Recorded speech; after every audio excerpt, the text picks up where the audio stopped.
তো বন্ধুরা, আজকে দেখাতে চলেছি কিভাবে একটা মেশিন দিয়ে ডিম থেকে বাচ্চা তোলা হয়, অথচ কোনো হাঁস ছাড়াই ডাইরেক্ট মেশিন দিয়ে ডিম থেকে বাচ্চা তোলা হচ্ছে। আপনারা দেখুন সরাসরি তার ভিডিও।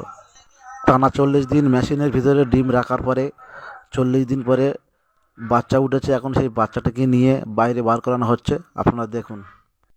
আমরা দেশ গ্রামের লোক, হয়তো এ বিষয়ে খুব একটা অভিজ্ঞতা আমাদের নেই, কিন্তু আপনারা নিজের চোখে না দেখলে বিশ্বাস করতে পারবেন না। যে কোনো ডিম দিলে ডিম থেকে বাচ্চা বের হবে, সে হাঁসের ডিম হোক আর মুরগির ডিম হোক।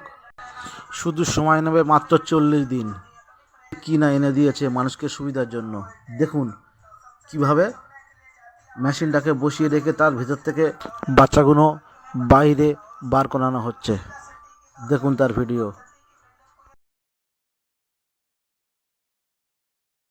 বাচ্চাগুলোকে নিয়ে এখন আলাদা আলাদা জায়গায় রাখা হয়েছে, যেহেতু বাচ্চাগুলো যেখানে রাখবে সেখানে কারেন্টের আলো দরকার। এখন এই বাচ্চাগুলোকে বড় করে বিক্রি করা হবে।